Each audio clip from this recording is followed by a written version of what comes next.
अय्या जुगेदार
प्रणाम प्रणाम चाचा जी।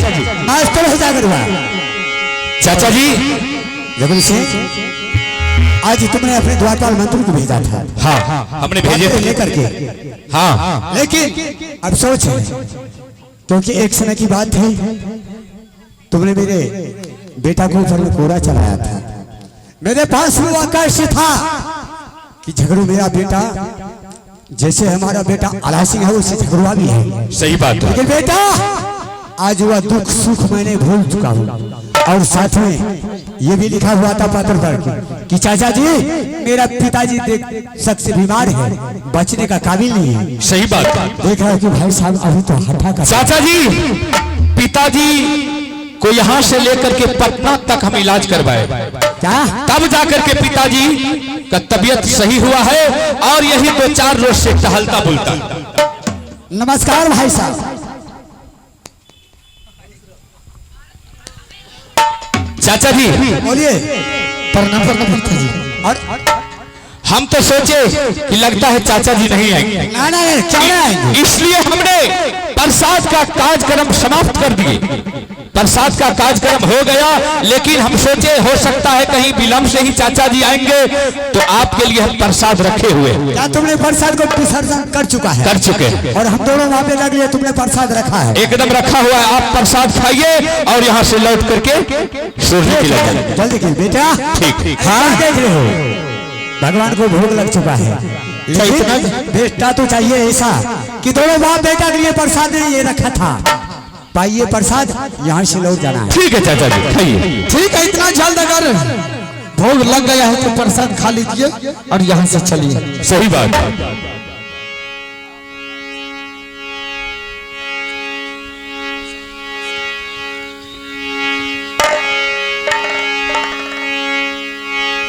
चाचा जी प्रसाद में कसम डाला हुआ। हाँ झगड़ू से। हाँ अरे देखो तुमने अपने दरबार में मंगा करके आज चाचा को तुमने प्रतिष्ठा को बुला दिया और जब मैंने प्रसाद मुंह में डालने का प्रयास किया तो तुमने वह प्रसाद में कसम दे दिया। क्या हमने कसम डाला? क्या डाला है? इसलिए डाले हैं चाचा जी पहले आप हमसे समझ लीजिए। हम इसलिए प्रसाद में कसम डाले हैं कि हमने सोचे कि चाचा जी प्रसाद खाएंगे और 1 मिनट भी दरबार में नहीं ठहरेंगे। बिल्कुल सही बात। तो इसलिए हमने कसम डाले हैं कि चाचा जी 51 किला में कोई भी छतरी के पास बेतिया तेगा की जानकार नहीं है। सिर्फ आप ही के पास बेतिया तेगा का जानकार है। तो इसलिए हम प्रसाद में कसम डाले कि पहले चाचा जी से हम 1 हाथ बेतिया तेगा सीख लेंगे और उसके बाद चाचा जी प्रसाद खाएंगे और आपस लौट करके माधो किला से सोरली किला जाए। अगर तुम्हें यही मान था तो तुम्हें पहले मुझसे तेगा 1 हाथ सीख लेता, उसके बाद तुम्हें मेरे आगे में प्रसाद रखता। लेकिन तुम्हें प्रसाद दे करके तुम्हें कसम डाल दिया। चाचा जी अगर आप सिखाने के लिए तैयार है तो इसमें विलंब की क्या बात? ठीक है बेटा, आप एक हाथ बेटिया तेगा सिखा दीजिए। आला जी मैं तो जिस वक्त यहाँ आने से भोग लगा था प्रसाद में, मैं उसी समझ गया कि यहाँ थोड़ा बहुत गड़बड़ जरूर है। छोड़ दीजिए पिताजी, जब यहाँ प्रसाद में कसम डाला गया है तो इस जगह ज्यादा देर रहना ठीक बात नहीं है। छोड़ दीजिए, यहाँ से चलिए। जब झगड़ू सिंह को मन में लालसा है कि मेरे चाचा के पास बेटियां तेगा है, एक हाथ हमें चाचा जी सिखाएंगे, इसमें हर्ज क्या है? नहीं नहीं पिताजी, अरे जैसे बेटा तुम हो वैसे तो झगड़ू भी है। नहीं नहीं पिताजी, मैं जब सौरती किला से मारू किला आ रहे थे, माँ ने रो रो करके बताया कि बेटा पिताजी से किसी का झगड़ा ना हो जाए, इसलिए तुम उसके पीछे पीछे चल रहा। पिताजी, जो आदमी प्रसाद में कसम डाल सकता है उसका कभी भरोसा मत कीजिए। आला सिंह, तुम्हें ये बात के लिए चिंता मत रख, मुझे बाल बाका नहीं हो सकता है, और जो झगुआ का अरमान है मैंने पूरा करके जाऊंगा। बेटा तुम्हें बर्दाश्त करो, सिर्फ एक हाथ इसे तेगा सिखाऊंगा, यहाँ से दोनों बाप बेटा रवाना हो जाऊंगा। चाचा जी अगर आपको आल्हा सिंह मना कर रहा है बेटिया तेगा सिखाने से तो मैं इस बात को मानता हूँ। ठीक है चाचा जी, आप लौट करके माधो किला से सोरली किला जा सकते हैं। झगुआ, अभी तुम्हारा समय हुआ छोटा बच्चा है, मैं तुमको तेगा सिखा करके ही जाऊंगा। चलो तैयार हो जाओ। क्या सिखा करके जाइए? बिल्कुल।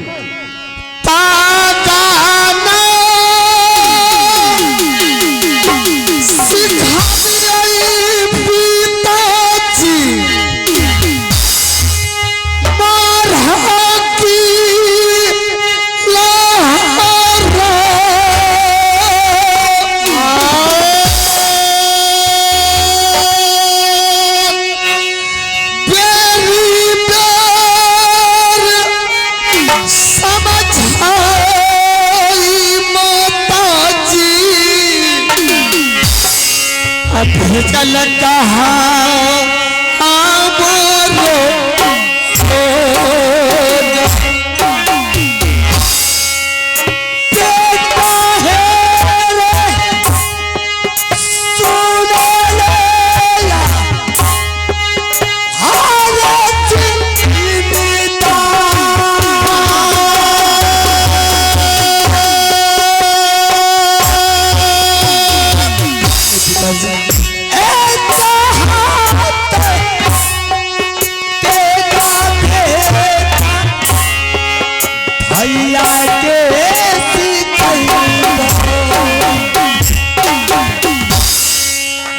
जाऊं जमाती कुछ मुझे कुछ नहीं हो सकता है।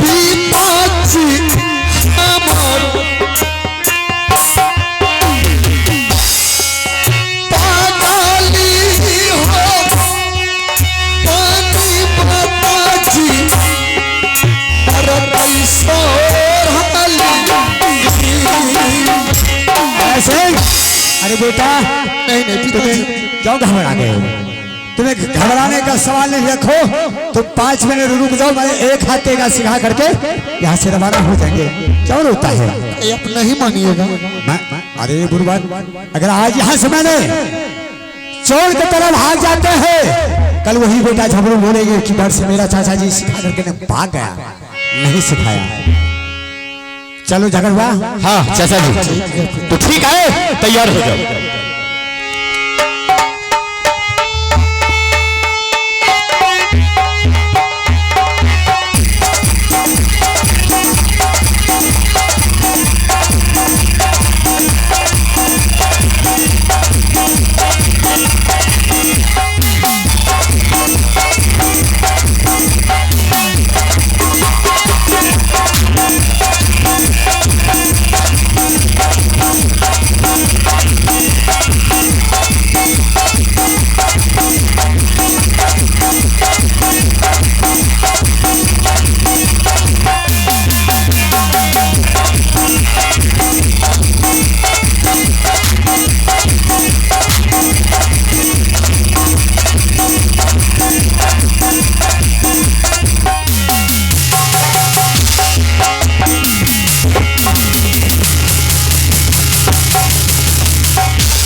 हरमजादे भाग गए।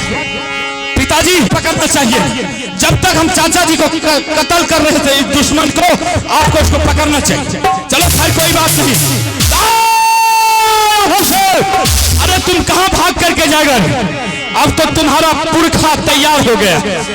पिताजी पहले इसको किसी गंदे नाले में फेंकिए, उठाइए इसको।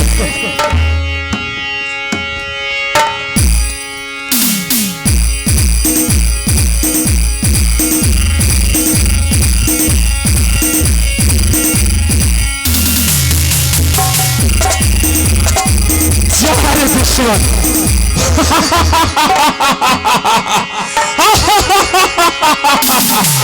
अब मेरे आत्मा को शांति मिल गया। इन्होंने आज तक मेरे पिता को बगीचा में पैर रखने के लिए नहीं दिया था। ये हरामजादे पूरे बगीचा का फल को चूस चूस करके खा रहा था और हमारे पिता के नसीब में गुठली भी नहीं मिलता था। ठीक है, आल्हा सिंह तो यहां से भाग गया, जाएगा कहां दुश्मन। अब हम यहां से सीधा सोरनी किला राज की तरफ चलेंगे और सोरनी किला राज पर जाकर के छापामारी करेंगे और तरपा करके रानी देवला को और ये दुश्मन को तरपा करके नहीं मारेंगे तो फिर मेरा नाम झाड़ी। ठीक है पिताजी, चलिए।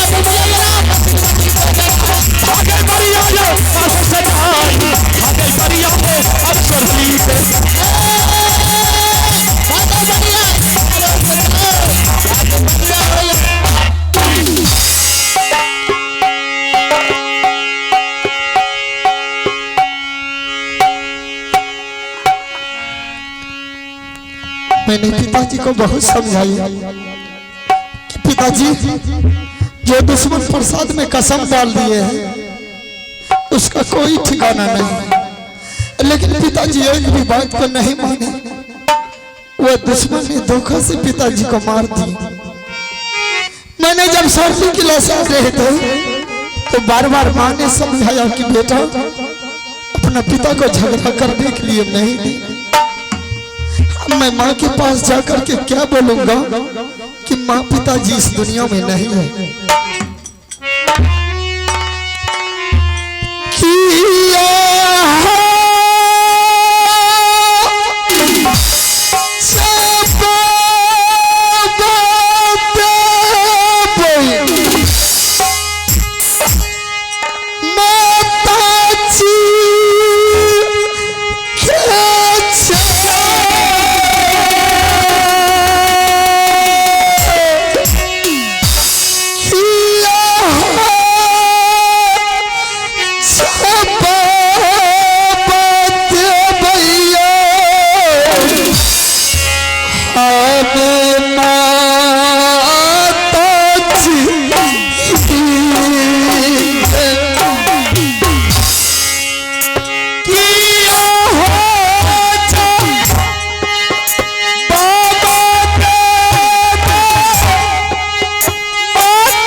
हलकई हमारा दुलारा राजा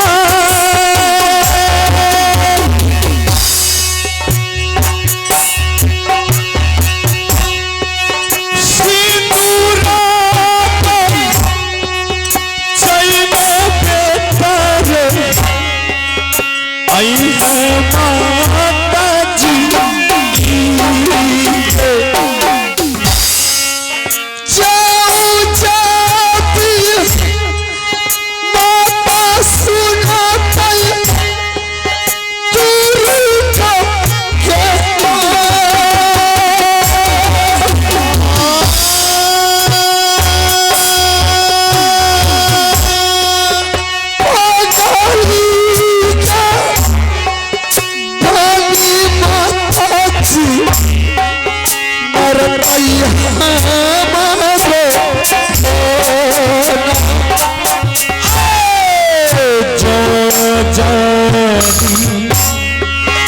माता सुनते पिता के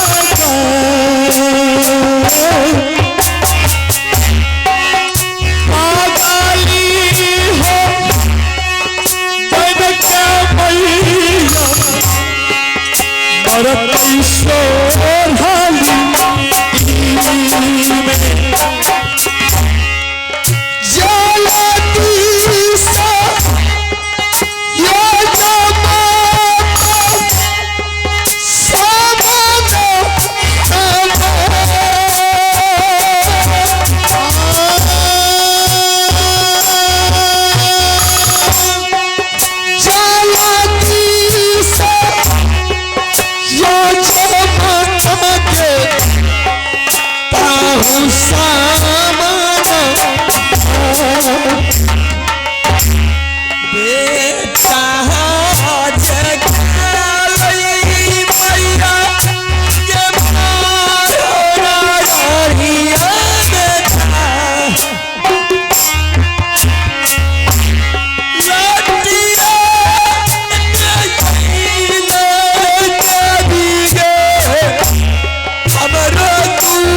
बेटा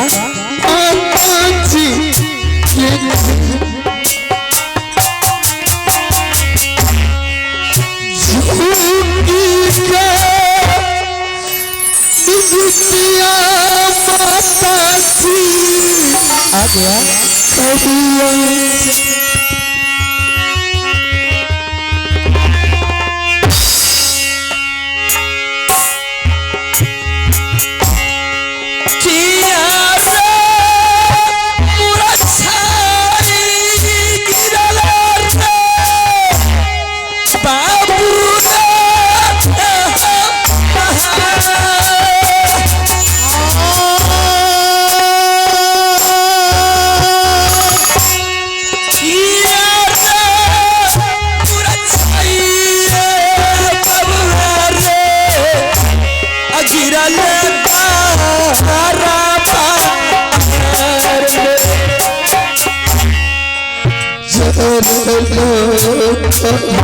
क्या हुआ बेटा? तुम्हारे पिताजी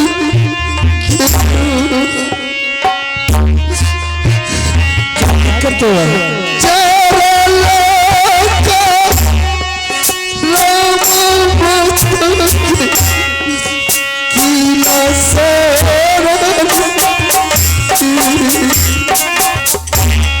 किया रे अकेला यही दुलारुआ देखा रे सीता के रे कहवा छोड़ल रे हरे राही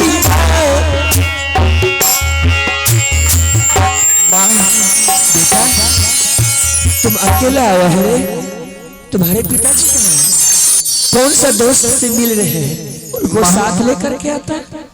अरे तुम आया, तुम्हारे राह देखते देखते मेरी आंखें थक गई। मैं तो सोची कि मेरा पुत्र आएगा, मैं भोजन बना करके तुम्हारे बाप बेटा के लिए 56 प्रकार की भोजन बना करके रखी हो, और तुम अकेला आया है रे। तुम्हारे पिताजी कहाँ है? माँ बोल बेटा, बहुत बड़ा जुलूम हो गया माँ। क्या हुआ? माँ बोल बेटा, क्या बात है? जानते हो माँ, अरे मैं सोचती हूँ कि मेरा बेटा दोनों बाप बेटा मिल करके आएगा। तुम्हारे पिताजी कोई दोस्त से मिल रहे हैं या किन्हीं के साथ आ रहे हैं या कोई उनसे बातें करने लगे हैं? इंदिरा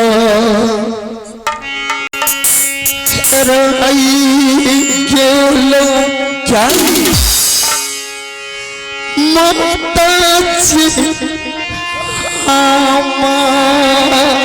क्या बोल रहा है तुरे? सिंदूर हराई माता के गेलौं तो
कहाँ पर छोड़ दिया अपने पिताजी को?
सीता बैरही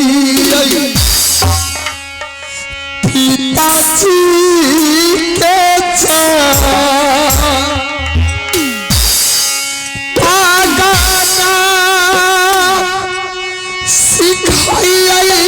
पिताजी करिया झागारू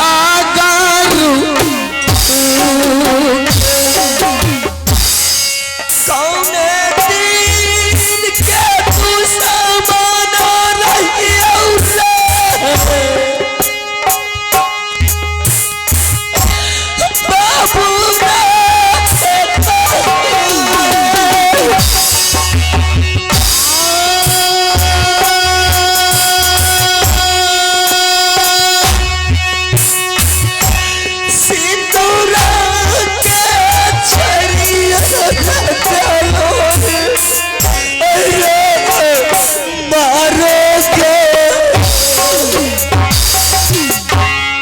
महान हियो धैया जा